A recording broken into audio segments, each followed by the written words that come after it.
All right, Xian, you have been messing around with swords for a hot minute, right? Yes. How many years has it been? It's been overall 13 years. 13 years. Yeah. And instructor for 10. 10 years. Yep. So plenty of experience. Yep. Imagine I would tell you that you have like a week or so to familiarize yourself with a sword, and then you have to use it in a duel, whether it be a hypothetical real duel or blunt version in HEMA sparring. And what I hand you is this. So what are your initial thoughts? It's a giant Khopesh. Two-handed, or a hand and a half really. It's got a nice pommel. Fits in the hand well. This part is good, so the knuckle bow is okay. There is kind of like a design thing here where they put the nagel ahead of the actual finger ring, so that's going to be a challenge. Yeah, the finger ring can't actually be used the way normally, with this really just an aesthetic flourish. Yeah, it's in line with the extension, so the thrust might work with that. It would be a strange one because it sacrifices a lot of range. It does. Now the funny thing about the reach is, depending on the type of longsword, it might not actually have that much less, because with some longswords, if they taper in profile pretty substantially, the sweet spot is like this much lower than the tip, right? True.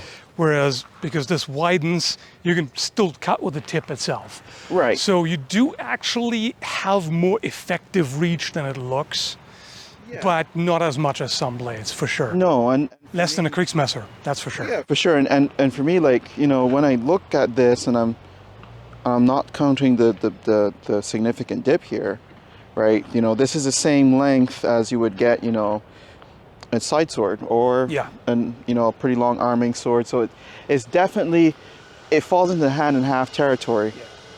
And just from using it or feeling it right now, this I would actually probably use against armor.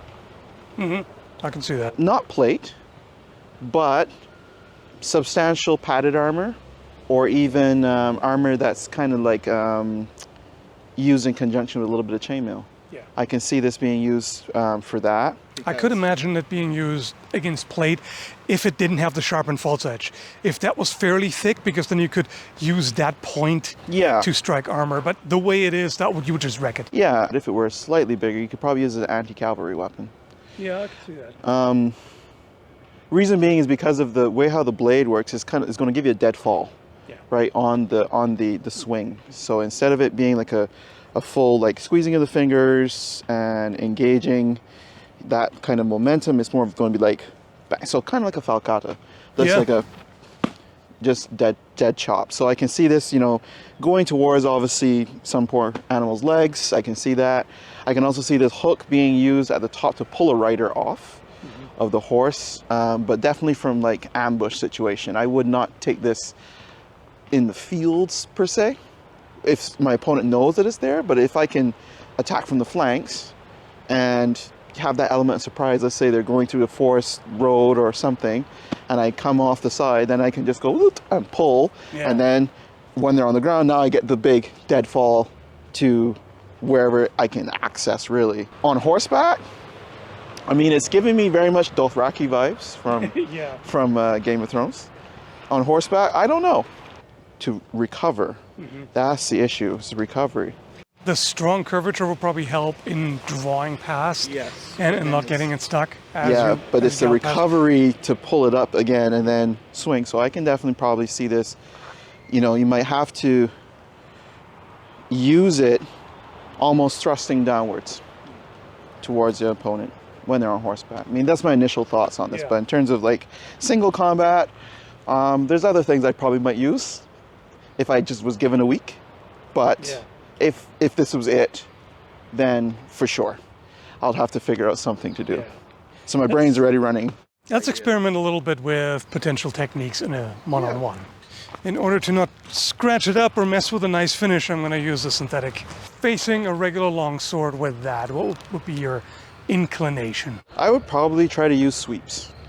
I don't see it engaging too much in the bind, because if you give me a little bit of pressure coming back, it's very easy to dominate with that. So I would see this kind of action where I would kind of use the false edge of the sword to then try to strike to something that's accessible. When I say accessible, so we're talking forward target. And I would use sweeps from both sides. So I would use this sort of either using the flat to then power to then strike through, especially if someone's presenting in an extended guard like that. In terms of like something coming towards me, right, I would use a sweep again, but then I run into the danger of this. What I notice is immediately when you do that, even though you weren't even deliberately doing that, it wants to hook here. It's going to hook here, but the issue, of course, is it can still go past it. Go past it. Here, That I works can use beautifully. this to hook and then pull and then access probably the leg. And now, yeah, exactly. Right? The leg is right there. So I would engage from the flat, throw, and then throw. Something from the left, this is where you're going to have the problem. All I can use is probably this. Okay? Now, this is a type of weapon that I probably would want to be somewhat armored to use. Because you're going to have to get in pretty close against your opponent.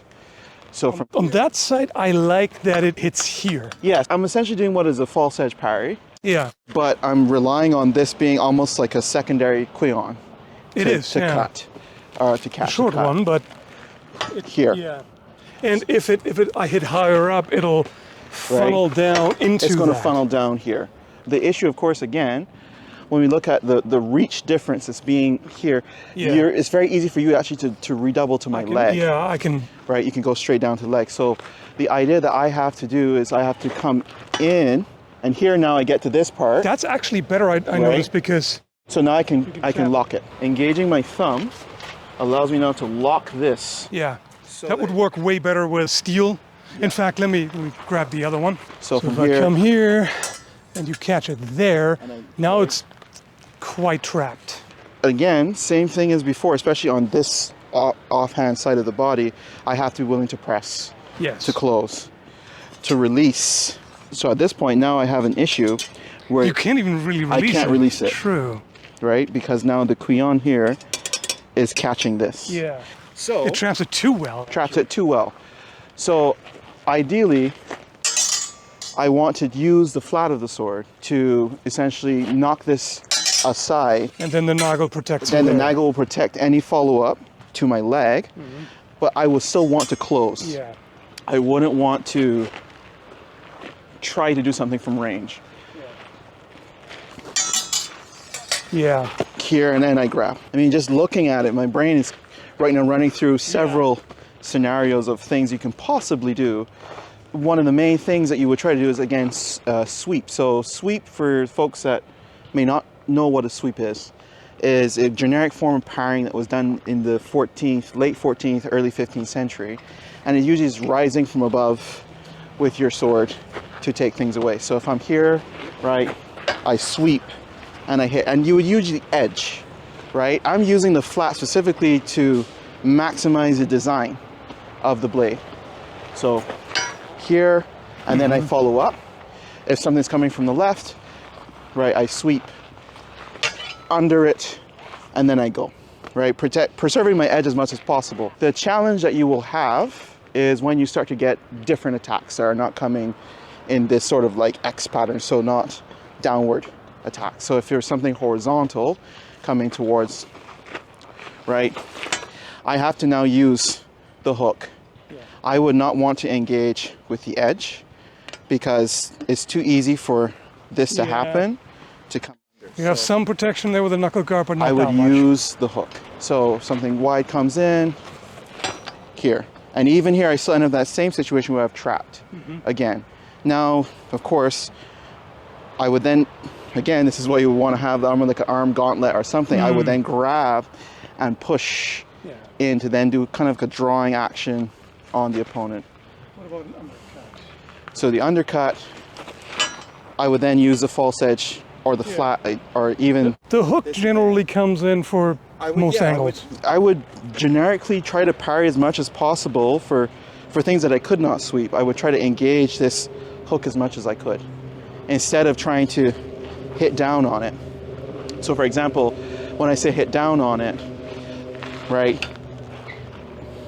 I might be able to get something of that nature, right? Depends on whether you want that edge bind. But exactly, right?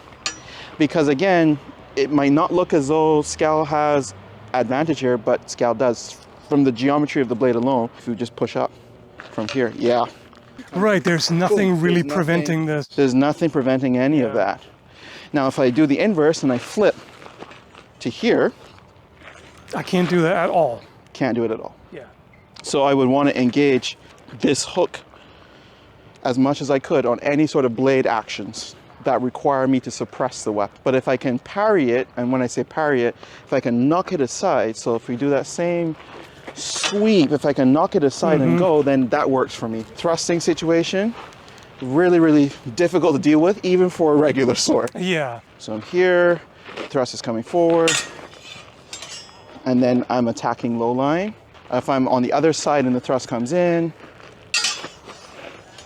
see how I have to engage that false edge again to then attack low line. What if someone really seeks a bind, like they like to work from the bind? So like you have it in a forward position, I'm just seeking that bind because I want... This is where this design is going to fail tremendously.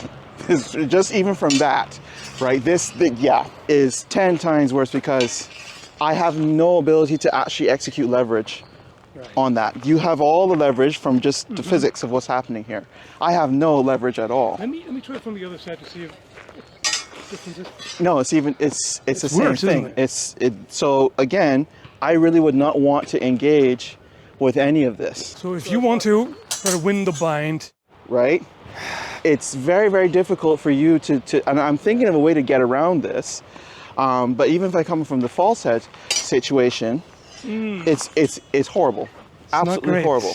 It's not as nimble to be able to just disengage. So if you do the same thing that you just did, and I want to disengage, this is actually really hard to get around. If you push over here, I do feel a little safer in that this is here, so you can't just come down. I might even, if you push over there, I might even respond to that by pushing up like this. Then the challenge that we have here is all I have to do is disengage. That's true, it doesn't take you much. It doesn't take me very long to disarm you, literally. It might be a bit of a false sense of security. Right. So where I see this being really, really helpful in this situation is these sort of like circular expulsions, right?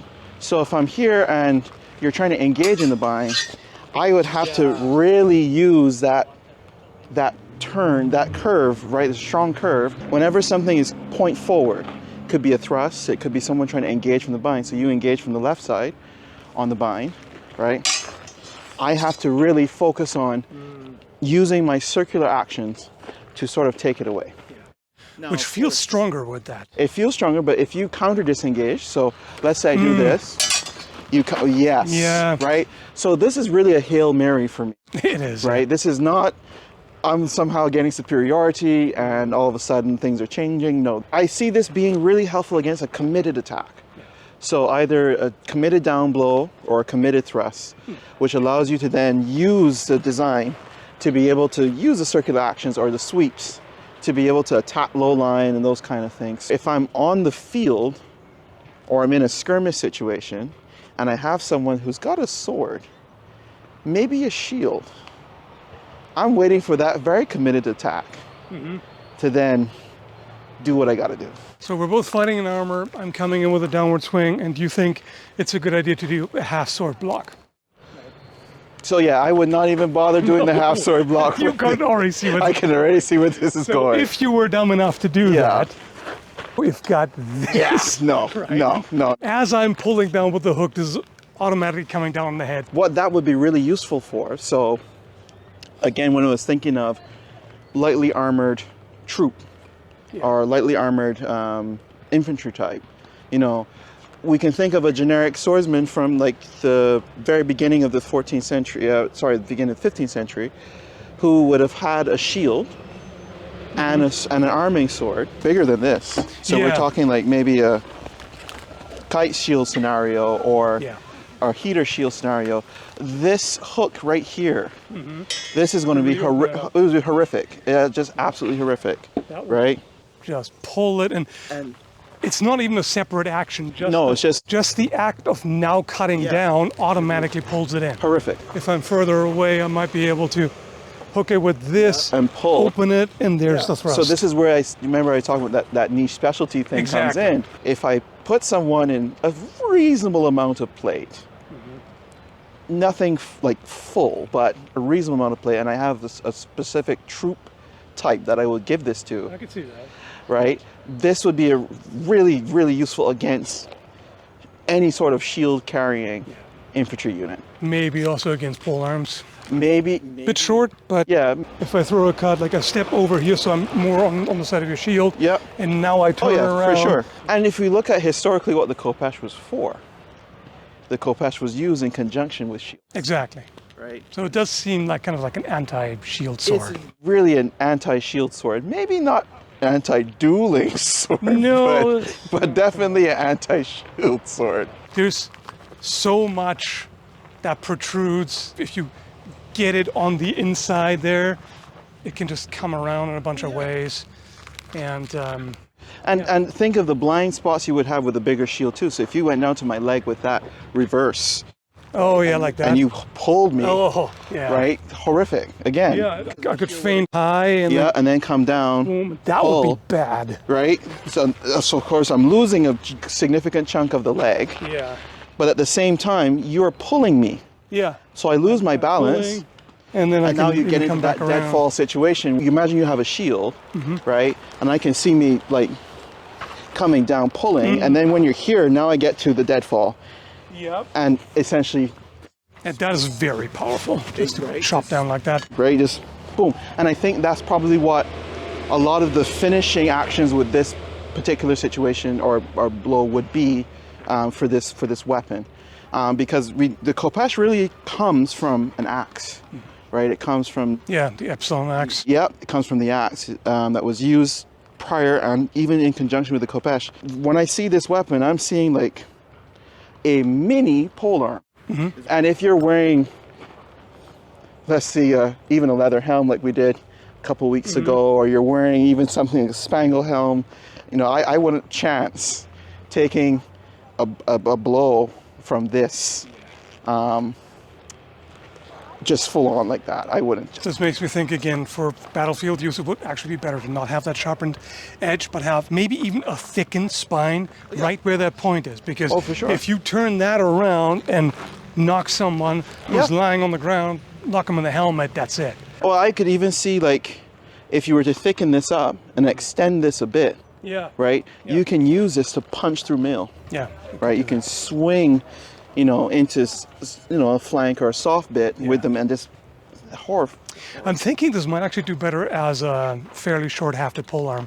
Because even though I like the hand protection there, the downside is it not being symmetrical. You can't really swap between the two sides and I think- as easily. It always has to be a false edge. Yeah, and action. I think for me, if we could extend this pommel by maybe a foot, Yeah. this would be a very serious polearm. If you can extend Basically it. like a Khopesh take on the Falks is kind of what I'm thinking. Yeah. Yeah, well, I mean, it has that same, like, even I'm holding it here and I can, the blade right now is sinking down. Yeah. It wouldn't take much force at all, but I mean, if you have somebody that's really full of gumption, Yeah. and it's, I gotta do this or I'm not going home, then this swing, right, is just, you know, awful. Truly, truly awful. But yeah, it's really cool, but this would take more than a week to master. And yeah, it seems better for like a battlefield or small melee or something rather so than, like a or armor skirmish. duel Yeah. rather than unarmored. Yeah, so armor do, and specifically, like, if you think of like a billman, English billman, something like that, right? Very mobile down here, but a lot of armor up top. So because you want speed. And I'm thinking they could do a lot of just coming forward and crashing and then, you know, even off balancing and then just Yeah. going. So, I mean, in some fantasy landscape, this would probably be a very horrifying pole weapon. Yeah. You would want to be armored. Yeah. Even if it's just a habergeon that you're just Yeah. wearing, you want something because there's so many windows. So many openings. Yeah, there's so many windows that you create. So, for example, if your point's online And I know that I have to sweep. You can disengage this, and that's that. But if I had that fail-safe in that I was actually somewhat partially plated, like I had partial harness on, then I'm not too worried about an incidental blow here, or maybe a shot into the this is covered by mail or some sort of protection anyways. So I'm not worried about those targets. I just need to get in. I have to worry about my face a lot. Yeah. Right? The nightmare match would be that against the rapier, because it's kind of a terrible deal for both. On a lunge, this would be very, very difficult for you on a lunge. Yeah. Because once I begin this sweep, that is just, I'm I am, and that's, again, what I was talking about, is that this weapon would really excel against committed attacks. Yeah. Once you can get that committed attack, it's over. Yeah. You would have to just do little needle pokes here and there. Things, but can't commit to any, because it's so powerful in its clearing actions, and if I'm wearing some added insurance, then, you know, this is a horrific matchup for someone who's not doing that. But if we switch roles here, right? So if let's say we were both unarmored, and I had something like this, or even a generic longsword, the challenge this is going to have is that when I start to use disabling strikes, it's going to be very difficult for this to deal with, right? Because it gives up a lot of reach. It does. And on top of that, I know from using it now, even if I was another swordsman coming across this similar weapon, I know that a lot of the strongest actions are going to come from this.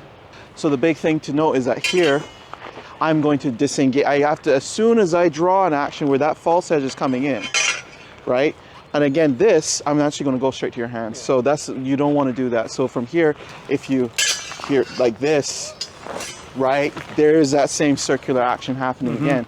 So my dealing with that is now disengage, touch this. This is better in response to a cut. Because if you just hold it out and I try, that's way too easy for you to disengage.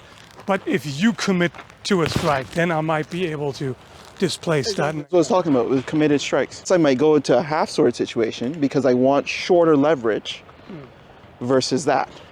So for example, let's say you were about to do your sweep and I have, I have a lot more, leverage here because it's shorter. And if I'm in plate, big context, I'm not worried about my legs. Right. And also not your arms, because otherwise I might be able to come in here like that. Exactly. Once I have this, now what do I do? If I give up this crossing, bad for me. Yeah. So I would seek to press, relax, and then try to get the point into something that's accessible. Yeah. The funny thing about swordsmanship, you can just do one little tweak, and all of a sudden everything makes perfect sense, or it goes horribly wrong. Yeah. So if I'm out here, right, and you use that same sort of sweeping situation, once you have, bang, it's instant leg shot. Instant leg shot. So the most I can do is when you go for that, is try to step, and then you can know your charge ready for another sweep. If I have a shield, now I can try to position myself in such a way that I can come over here and... I mean, just seeing that right now is terrifying. Yeah. Just seeing that. Because this will just dig into the hamstring and just calves, and I kind of like the extra security of that spot here. Like if I were to do a hanging parry and I don't get it quite where I want. You've got a knuckle Maybe bow. I got it there, and then now I can pull. And that is also where that one comes in. So if we were doing a duel with this, I would want to have a shield. Yeah. I would really want to have a shield. And some harness, some key points. And as I swing, bang, right? Yeah, I'm caught. I could even see, if you do that again, a single tempo action like that, and you just let it drop on the head. If I have a shield... If you have a shield, then... Not so good. Not so good. Because I turn up, and then bang, there goes your leg. It's too fancy for this. Fancy. That was part of the idea, just combining it with a Kriegsmesser, but I don't think, in hindsight, it doesn't really work like that. I made it too kind of fencing, finesse-like. No, it says one simple job. Yeah. Okay, and you want it to do that one simple job. You can't overcomplicate it. Don't overcomplicate it, right? I agree. It has a lot of strengths. But it needs to stay in its lane. But it needs to stay in its lane. I think in hindsight, I would make this longer. I would definitely give it a much longer handle. Oh yeah, for sure. And I wouldn't bother with the hand protection because it's not that kind of sword. If you extended this, like I said, by about a foot, you got rid of all of this, right? Or even if you wanted to make it even, you know, let's say that from here to here was the haft of the thing. This would be terrifying to deal with. So there's definitely some ideas about that. I wanted to make one more video of this before it goes to a new home. And thank you, Xian. I really appreciate your input on that. I think we got it figured out fairly well. Yes.